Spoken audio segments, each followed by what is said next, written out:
You know what genre I wish we saw more of? Platformers, especially 3D ones. It's hard to imagine that there was a time when platformers were the dominant form of gaming. Nowadays, if it isn't Nintendo or an indie effort, we don't really see anything.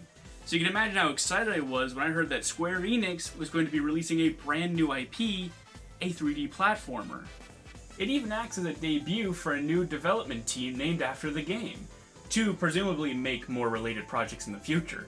The team is led by none other than Yuji Naka, who led development on games such as the original Sonic the Hedgehog and Nights into Dreams. So we have a respectable team working on a new platformer. Sounds great! And that of course is the video's namesake, Balan Wonderworld. So, without further ado, let's get it.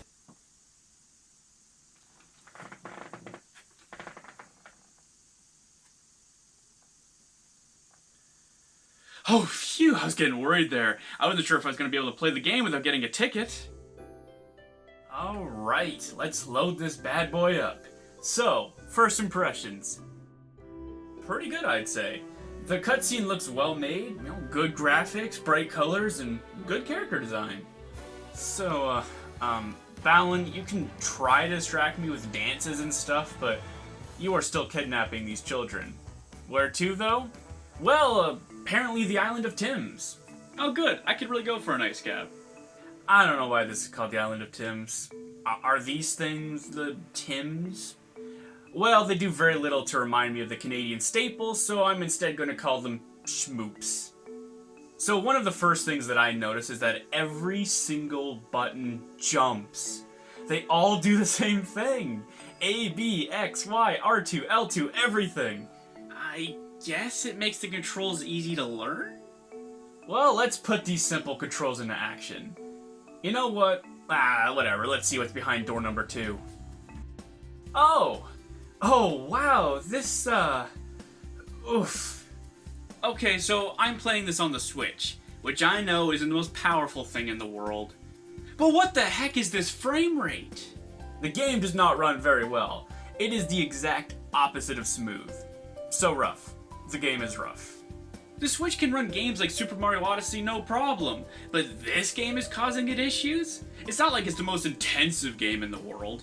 The graphics in game kinda look to be maybe just a tier or two above mobile games. Oh god, okay, what is going on? Please do not mix horrid frame rate with a weird folding world. This does not look good. Like, really not good. And what's with these things Fortnite dancing all over the place? And then they disappear when you get too close? Huh? Okay, so the game runs like crap and doesn't look too stunning. But I can look past that as long as the gameplay is fun. So, okay, well, what do you do in this game?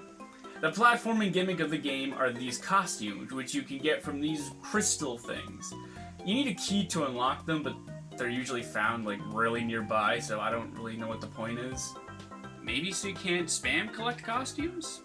But they disappear afterwards anyways, and the time it takes for it to respawn is the same amount of time that the keys take, so double pointless. You can hold up to 3 costumes and you can have duplicates. So if you really like Elastiplant here, then you could have 3 of them. I don't know why you'd ever want that, but you can do it. When you're holding 3, the next one you get kicks the 3rd one out. A tactic I used to grind some of the good ones was to just make sure that the duplicate one was the 3rd one in the row before getting it, so it would be the one that gets kicked out and stored away. Because when you do kick them out, they go into a storage system which you can access through these glowing platforms. The game doesn't really explain any of these intricacies to you, but since it has one action command mapped to every button, I don't really think they're aiming for deep gameplay here. And if seeing Elastiplant gives you Mario Odyssey vibes with that onion guy, then you aren't alone. This mechanic is not too far off from the capture ability in that game. So since your entire moveset is jump, jump, jump, jump, and jump, you'd think that the interesting part of gameplay comes from this mechanic, right? Right? Well, let's take a look at the first level here. So there is Elastiplant, which allows you to stretch up, and that's it.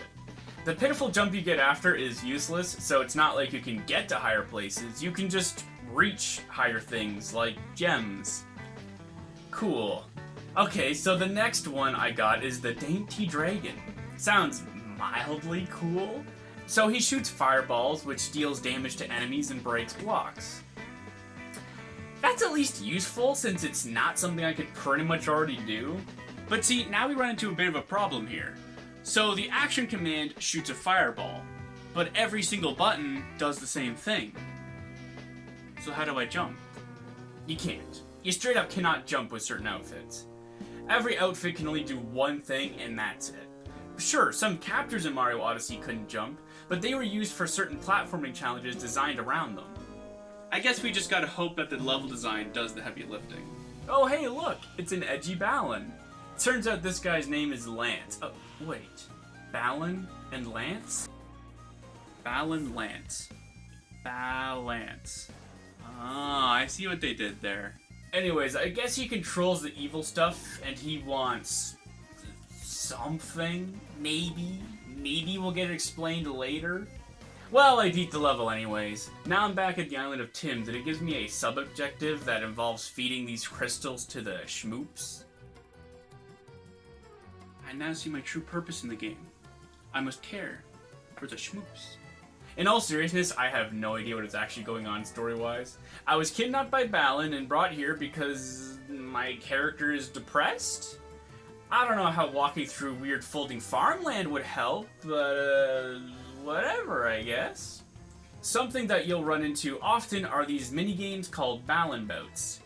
They're basically just quick-time events, and I don't know if I just suck, but I find it very hard to get an excellent rank on these. The cutscenes are just really long and repetitive, and the only thing of value you can get from them are the Balan trophies, which you only get if you get a perfect score. So the moment you miss an excellent, you might as well just give up because it doesn't matter anymore. What are Balan trophies? Oh, I'll get to that. The Balan Bouts just end up being an interesting idea that is not well thought out and underdeveloped. Seems like I'm finding a theme here. So I beat the other level easily. The combat in this game barely ever evolves from just jumping on enemies, but it isn't satisfying and fun like in other games, so it's just tedious and meh.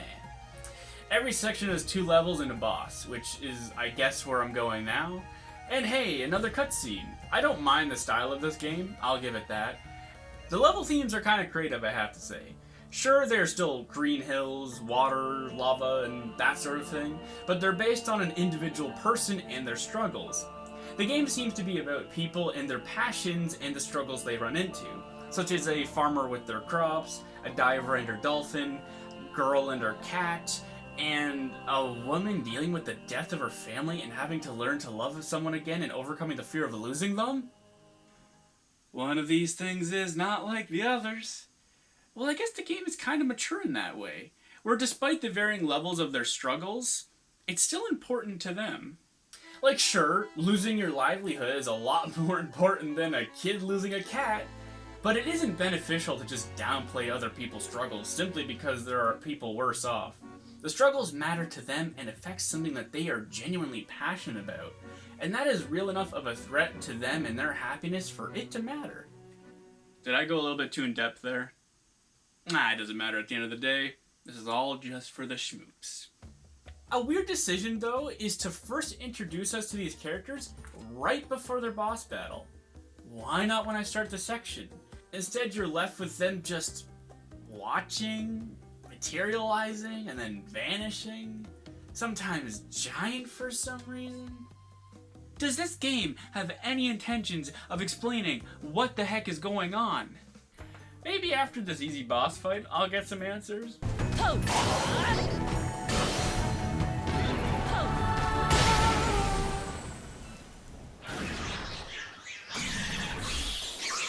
I guess we're beating the farmer's negativity. I'm sure later bosses will...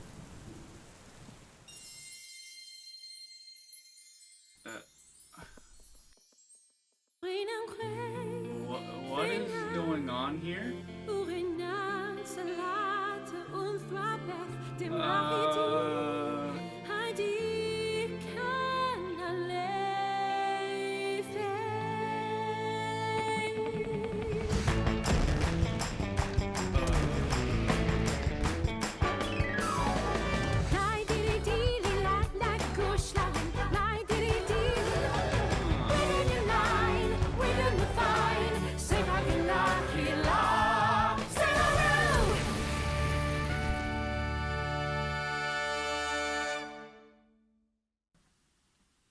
Hey, don't look at me. No amount of in-depth analysis could ever explain that.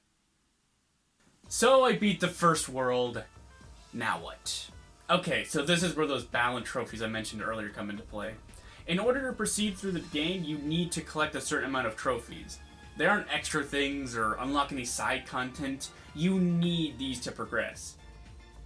Which, sure, okay, that's not entirely unheard of in platforming games by any means.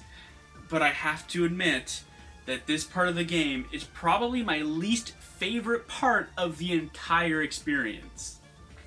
I guarantee that you will not find enough of these trophies in order to proceed on your first run through. You will have to replay some of these levels in order to get enough to move on.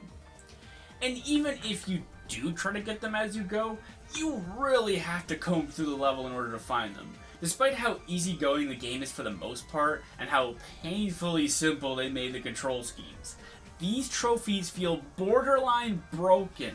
I mean, I swear I'm just rubbing against the level geometry. I feel like I'm playing Skyrim here. But it's either you figure out where these stupid trophies are, or you get good at the Balan bouts, or you use different fighting styles in the boss fights. What do I mean by different fighting styles? I don't even know. I mean, it is referring to different costumes, but I don't know which ones they expect me to use and how. So basically, the only way to make progress in this game is by replaying levels, combing through every inch of the levels, and just praying you have the right costumes, or by getting excellence in the Balan bouts, which I should mention that if you fail a single QuickTime event, you have to restart the entire world over again just to get another chance. Or by using different arbitrary fighting styles in these boss fights that will naturally require pointless trial and error. Why can't it just be any 3 different costumes? Why these specific ones? Why are the Balan bouts so needlessly annoying? Why are the trophies so frustrating to get? They aren't hard, just tedious, since you need to get the right costumes and search every crevice. And I seriously mean every single crevice. Why bother making the gameplay easy for anybody to play when the progression system would make any kid way too frustrated to even bother with? Okay, sorry. A bit of a rant there, but I really need to vent that. You have no idea how much of my time playing this game was spent looking for these stupid trophies. Or maybe you do when you played the game, I don't know. Either way, I feel like I'm breaking the game's mechanics in half just trying to get some of these. Another mind-boggling design choice was when they wanted to implement a costume that had multiple abilities. And by multiple abilities, I mean they could jump and do one other thing. So what they would do, since, remember, this is a one-button game, you could literally play this on the Atari 2600, they would have it so that the button press jumped, and the other ability randomly activates every so often. Huh? What the hell kind of design choice is that? So this thing here shoots randomly. I'm not doing that. This light thing just goes on and off whenever it feels like it. This cheetah, the speed boost is random. Apparently they can't trust us to know that 2 buttons can do 2 different things. Okay, so is there a single good costume in this game? What is the worth of a mechanic that specifically hinders you? Your basic human form is better than basically all of the... wait a minute. This butterfly actually controls pretty well. It has interesting level design. When it's dark, you can fly easily, but when it turns light, you can barely flutter. You actually have to use your abilities deliberately and time your flying with the switches you press. The music even shifts to a more magical tone, and the world actually looks pretty good. I don't mind this level.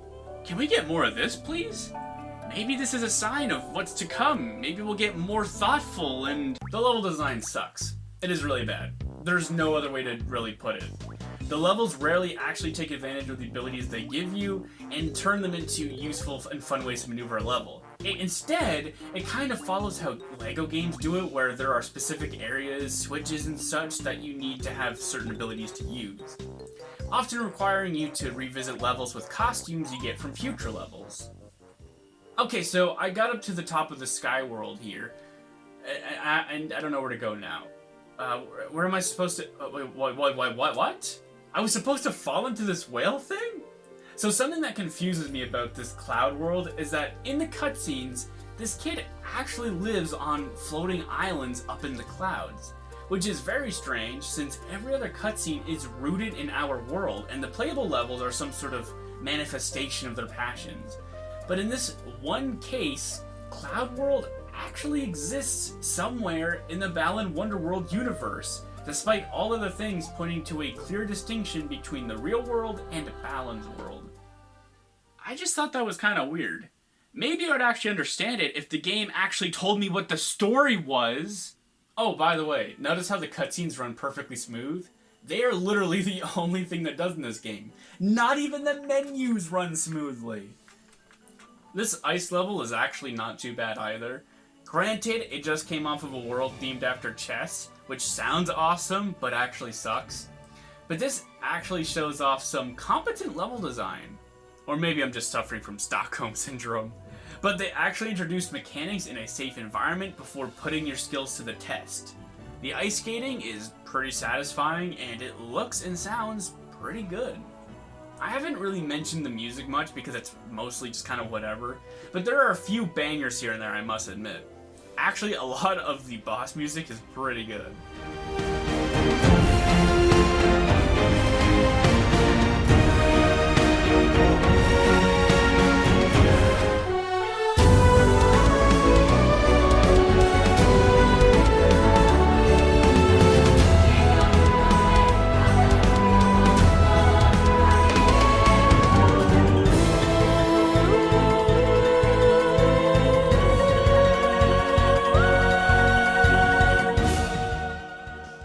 This level also contains one of the most useful costumes in the game, the Frost Fairy, allowing you to walk on several ice platforms before giving out.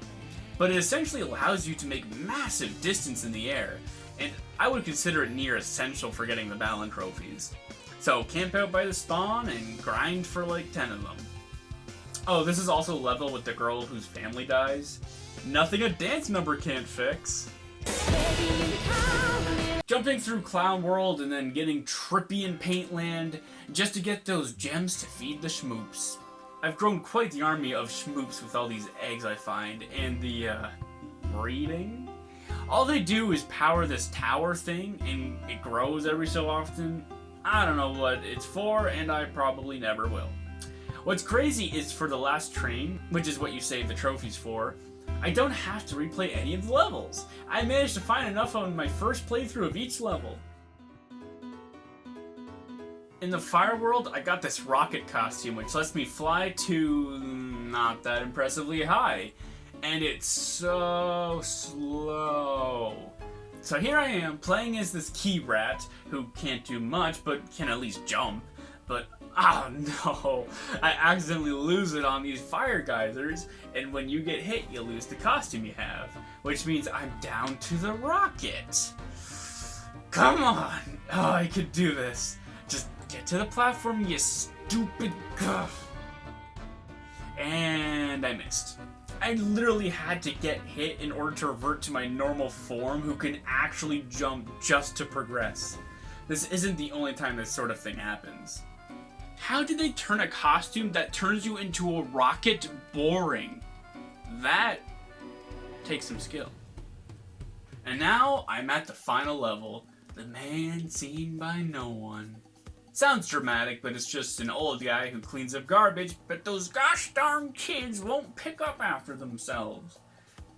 What exciting power-ups do I get to play with at the last level? A guy who goes invisible. Cool, now platforming is harder. Oh, and of course the invisibility activates randomly. Oh boy! Imagine if in Mario, if the fireballs just kind of shot randomly whenever they felt like it. Is that fun? Does that bring about any new strategies? Oh, and I also get to be a vacuum. Ever wanted to play as a household cleaning device? But hey, through here I found a special Sunwalker costume that allows me to freeze time when I'm not moving. So it's kind of like Super Hot in that way. That's actually kind of cool. Don't mind me as I grind out some of these. The boss fight is relatively difficult actually. And this is incredibly intense music for fighting the Trash Man. Frank, what the hell are you doing, man? That's my character. I'm the Trash Man.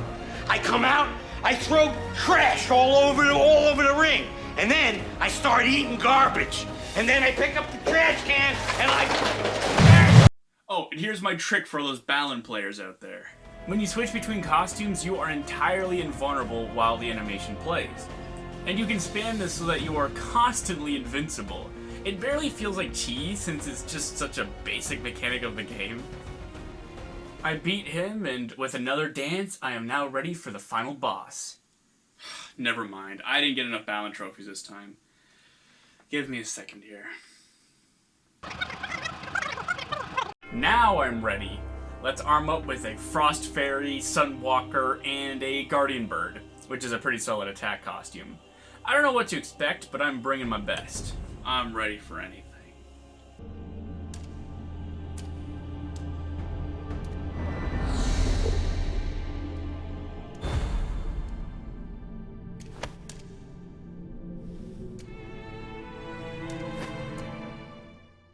Am I ready to trust in myself and my friends? Hey, I had an epic dance with all of them. If that doesn't show trust, I don't know what does. Ah, finally Lance. It comes down to this. This has definitely been built up well. I might have not mentioned him much, but that's because he doesn't really do anything.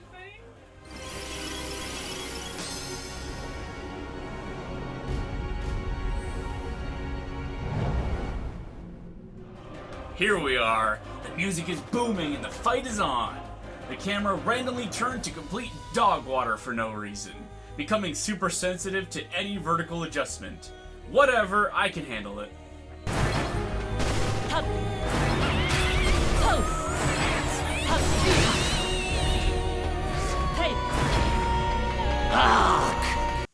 What?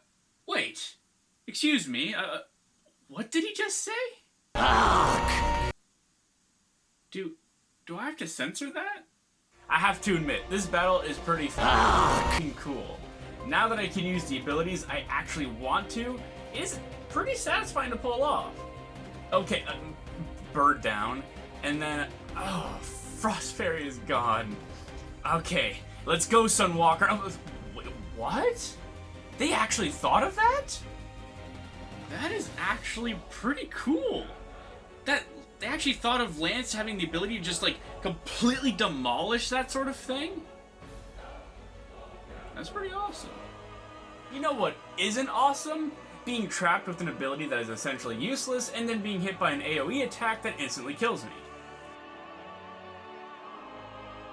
Now that I know what to expect, the final boss goes a lot better. And there we go, I got the final hit in. Of course that isn't the end, though. There has got to be another form. Here we go, then. Round 2. I have to channel all of what I've learned throughout my playthrough, which is a whole lot of cheese. But even the cheese isn't enough to counter the ultimate power of a video game antagonist, pre-planned defeat. But with the power of friendship, anything is possible, or something like that. The battle is mainly for show at this point, not too difficult as each person gives you a costume. Some are a touch more useful than others.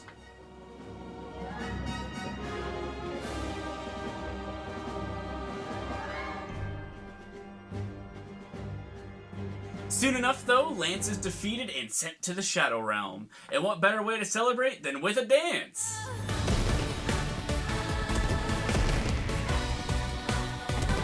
And with that, everyone returns to the real world and the credits roll. We get to see what everyone is up to, and it's kind of cool to see their interactions. If only any of this was during the actual game. I've unlocked a secret third act? No, thank you.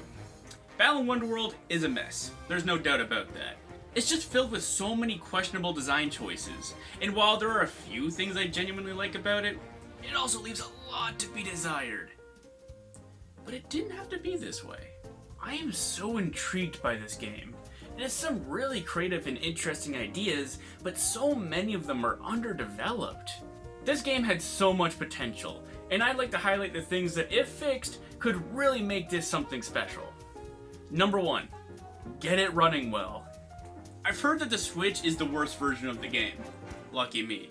But even on other systems, it doesn't run the smoothest. And keep this in mind, these frame rate issues plagued my entire playthrough, so this is a big one. Number 2, spruce up the level design. There are a few levels that were kind of fun and interesting, but for the most part, their level design is pretty uninspired and boring, despite how they might look. Number 3, consolidate the costumes and add more depth. One-button gameplay for a platformer like this is just dumb. It limits the costumes hard, and puts in a skill ceiling that you basically bump your head in immediately. Put less costumes in, but flesh them out more, because so many of them are just worthless and gimmicky, like 90% of them. Number 4, change the progression system. It is not fun to have to replay levels and just comb through them looking for these stupid Balan trophies. Especially if the simple gameplay is meant to make it more accessible, because I figure that any kid would just get way too frustrated with this game, and it would turn a lot of people off of it just from this progression system alone. Finally, number 5, put the story in the game. Apparently there's a book that's sold separately that has all of this lore with it. Just put it in the game. There are some genuinely interesting ideas here. I mean, theming worlds off of people's negativity and worsening mental state over their passions? That is so interesting, but all you get is a surface level representation that doesn't let you actually get invested in the characters and story. Or even know what's going on for that matter. I know at this point I'm basically asking for an entirely different game, but Balan Wonderworld should 100% get a sequel that fixes these major design issues.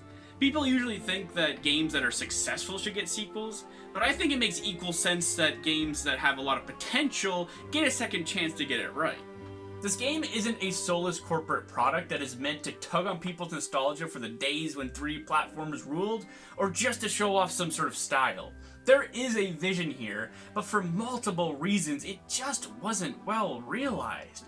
They took risks. I mean, the genre alone is a risk, but the development team wanted to make something special, but they just screwed it up.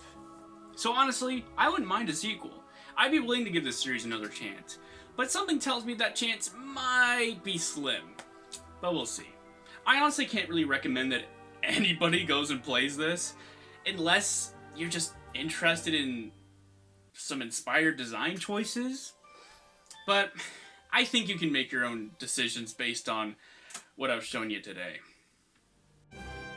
And that's Balan Wonderworld. Maybe not the brilliant 3D platformer I was hoping for, but still such a fascinating experience. But that's all for now. If you guys like this video, consider subscribing. There'll be more like it in the future. But that's all I got for now, so until next time guys, see ya and stay awesome.